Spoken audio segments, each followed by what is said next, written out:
21 दिन पे क्यों होती है, क्यों नहीं 18 दिन पे हो जाती है? और हमारी सोच क्या है, 21 दिन में 21वें दिन पानी मिला, चलो 22वें दिन कर देंगे, 23वें दिन कर देंगे, नहीं मिला 1 महीने बाद मिला तो भी सिंचाई कर देंगे। तो लोग कहते हैं कि खेत में नमी है, खेत में नमी, अभी फसल कोई नुकसान नहीं हो रहा, 30 दिन बाद इसी की सिंचाई करें। अभी इन्होंने कहा ताजमूल, एक जड़ होती है ताजमूल अवस्था उसको बोलते हैं, उस ताजमूल अवस्था पे अगर सिंचाई नहीं आप करते हैं या उससे पहले कर देते हैं, जैसे 18 दिन पे आप कर दीजिए, मिट्टी बैठ जाएगी, जड़ें विकसित नहीं होगी, और वो जड़ें विकसित नहीं होगी तो कल्ले नहीं निकलेंगे। और जो प्राइमरी जड़ें निकलती है उससे सेकेंडरी जो जड़ें निकलती है जो खुराक लेती हैं पौधे के लिए, वो जड़ें हैं जिसको हम ताजमूल जड़ें कहते हैं।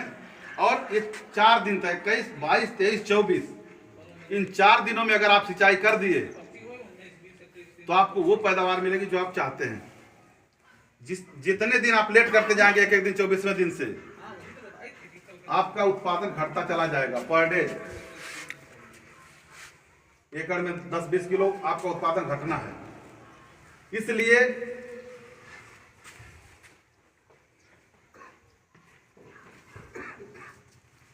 साहब की दवा का यहाँ कल अरे परसों चौथे दिन।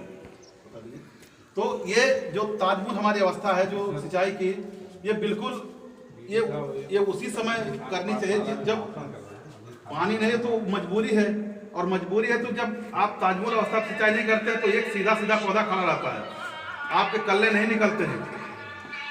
तो ये चीजें जानने की जरूरत है कि हम 21 दिन के हम इंतजार करें कि 21 दिन, 22 दिन, 23वें दिन हमको सिंचाई करनी ही करनी है। अगर हमारे पास सिंचाई के संसाधन उपलब्ध हैं तो उसमें कतई मत देरी करिए। अगर देरी कर देंगे तो आप समझिए कि खेती से खिलवाड़ कर रहे हैं, आप खेती को सही तरीके से नहीं ले रहे हैं। तो ये सब चीजें बताने की चीज, अभी बता रहे थे दीमक नियंत्रण। दीमक जानिए कैसे कि आप खेत में दीमक है कि नहीं है। कच्चा गोबर ले लीजिए, जो अभी ताजा गोबर कोई भैंस कर रही हो, कच्चा गोबर ले लीजिए, छोटी छोटी हंडिया ले लीजिए मिट्टी की, कहीं मिल जाती हंडिया को लेकर के उसमें गोबर भर के 5-7 जगह अपने खेत में गाड़ दीजिए। जब जुताई कर लिए हैं तब आपको पता चल जाए कि आप खेत में दीमक है कि नहीं। सारी दीमक उसी गोबर में आएगी। 3 दिन बाद निकालिए, 4 दिन बाद निकालिए, तो आपको पता चले हमारे खेत में दीमक है। होगी तो आ जाएगी, नहीं होगी तो नहीं आएगी।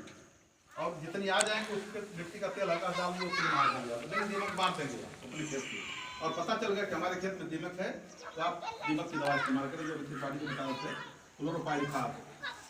बुआई के समय इसको इस्तेमाल करने का तरीका बता दूं, 3 से 4 लीटर दीमक की दवा बालू ले लीजिए, 10-5 किलो बालू उसी में रख करके उसी में डाल करके उसको जैसे बालू और सीमेंट मिलाते हैं ऐसे भुरभुरा कर दिए, जाकर खेत में छिड़क करके जुताई कर दीजिए।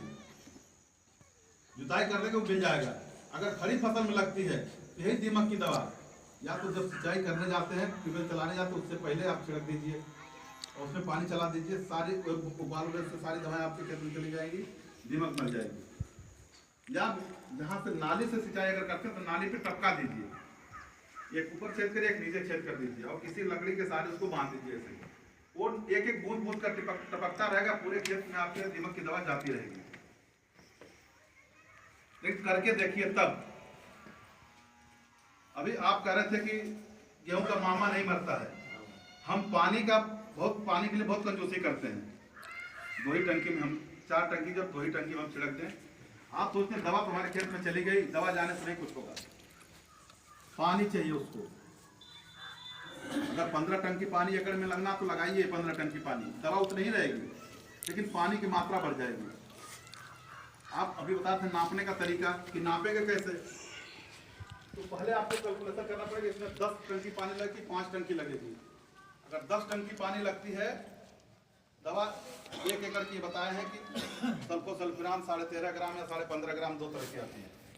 उसको 15 टंकी पानी लगती है तो 15 गिलास पानी किसी बर्तन रख लीजिए, 15 गिलास ले लीजिए, छोटा कटोरी ले लीजिए, कुछ ले लीजिए, उसमें नाप करके उसमें दवा सब घोल दीजिए और हर टंकी में 1-1 गिलास पानी दवा डालते जाइए।